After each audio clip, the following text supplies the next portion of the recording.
Bible buddies with glory aunty. ఎలా ఉన్నారు పిల్లలు? బాగున్నారా? ఈరోజు మళ్ళీ నేను మీ మధ్యలోకి ఒక కొత్త స్టోరీతో వచ్చేసాను. మరి స్టోరీ వినటానికి రెడీగా ఉన్నారా? ఈరోజు నేను చెప్పబోయే స్టోరీ పేరు ఆశ. పిల్లలు, ఒక పాప ఉంది. ఆ పాప పేరు మేరీ జోన్స్. ఆ పాపకి 10 years. అయితే ఆ పాప ఒక వస్తువు కొనుక్కోవాలని చాలా ఆశ కలిగి ఉంది. ఆ వస్తువు కోసం దాని డబ్బులు అడగటానికి కోసం వాళ్ళ నాన్నగారి దగ్గరికి వెళ్ళి మనీ అడిగినప్పుడు వాళ్ళ నాన్నగారు ఏమన్నారంటే, అమ్మ ఇప్పుడు నా దగ్గర అంత డబ్బు లేదు అన్నారు. నిరాశ చెందుతూ ఆ పాప ఏం చేసిందంటే దేవునికి ప్రార్థన చేసుకుంటూ ఉందన్నమాట. ఎలాగైనా ఆ వస్తువు నాకు చెందాలి యేసే అని ప్రార్థన చేసుకుంటుంది. ఎప్పుడైనా తన ఇంటికి ఎవరైనా రిలేటివ్స్ వచ్చినప్పుడు తన చేతిలో ఏదో ఒక 5 రూపాయలు 10 రూపాయలు పెడుతూ ఉంటారు కదా, డబ్బులన్నీ కలెక్ట్ చేసుకొని దాచుకుంది. వాళ్ళ నాన్నగారు అప్పుడప్పుడు చాక్లెట్ కొనుక్కోవడానికి ఇచ్చిన డబ్బులు కూడా దాచిపెట్టుకుంది అనమాట. పిల్లలు, ఇప్పుడు ఆ వస్తువు కొనుక్కునే సమయం దగ్గరికి వచ్చేసింది. ఇప్పుడు తనకి 16 years వచ్చినాయి. పిల్లలు ఒకసారి ఆలోచించండి. మరి 10 years పాప ఇప్పుడు 16 yearsకి వచ్చిందంటే ఎన్ని సంవత్సరాలు ఆ వస్తువు కోసం ఎదురు చూసింది? 6 years ఆ వస్తువు కోసం ఎదురు చూస్తుంది. ఈరోజు ఆ పాప ఆ వస్తువు కొనుక్కోవడానికి వెళ్తుంది. ఎంత దూరం వెళ్తుందో తెలుసా? 25 kilometers నడుచుకుంటూ వెళ్ళాలి అనమాట.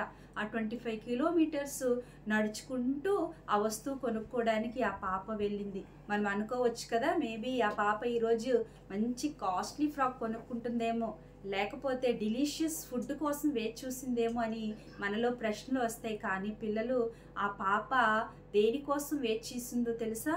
ఏ వస్తువు కొనుక్కోవాలని ఆశ కలిగిందో తెలుసా?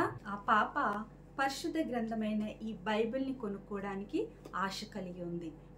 25 kilometers నడుచుకుంటూ వెళ్ళి 6 సంవత్సరాలు దాచుకున్న ఆ డబ్బులతో ఈ బైబిల్ని కొనుక్కోవడానికి తను వేచి చూసింది. మరి తన ఆశను చూసిన ఆ బైబిల్ అమ్మే ఆ వ్యక్తి ఎవరైతే ఉన్నారో ఆయన పేరు చార్లెస్.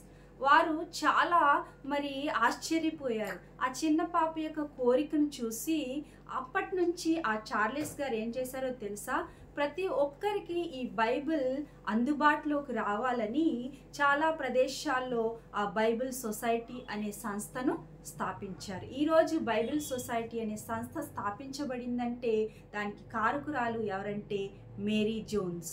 ఆ మేరీ జోన్స్ అనే చిన్న పాప ఏ విషయంలో ఆశ కలిగి ఉందంటే పరిశుద్ధ బైబిల్ గ్రంథం అనే వాక్యం కోసం ఆ బిడ్డ ఆశ కలిగి ఉంది. అందుకే కీర్తనకారుడు అంటాడు కదా, 92వ దావీదు కీర్తనలో చూద్దాము. నీ ధర్మశాస్త్రము నాకు సంతోషమియని ఎడల నా శ్రమయందు నేను నశించి ఉందును. నీ ధర్మశాస్త్రం అందే నాకు సంతోషము.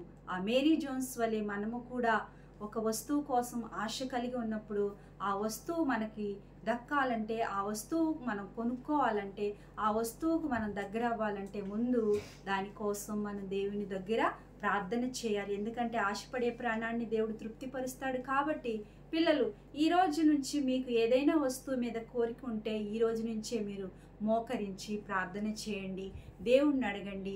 మేరీ జోన్స్ లాగా వేచి చూడండి. అప్పుడు దేవుడు ఆలస్యంలో అద్భుతాలు చేస్తాడు.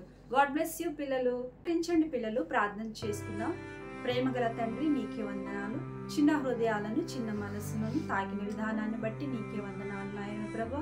మేరీ జోన్స్ ఏ విధంగా ఆశ కలిగి నాయన ప్రభా నీ పరిశుద్ధ గ్రంథాన్ని కొనుక్కోవడానికి ఏ విధంగా ఆసక్తి చూపిందో తండ్రి, అదే విధమైన ఆసక్తి చిన్న బిడ్డల హృదయాల్లో కలుగ చేయండి నాయన ప్రభా. వారు వేచి చూసి నీ యందు మోకరించి నాయన అడిగే మనసును ప్రతి ఒక్కరికి అనుగ్రహించమని, తెలివిని జ్ఞానమును చిన్న బిడ్డలకు అనుగ్రహించమని యేసుక్రీస్తు నామములో అడుగుచున్నాము తండ్రి.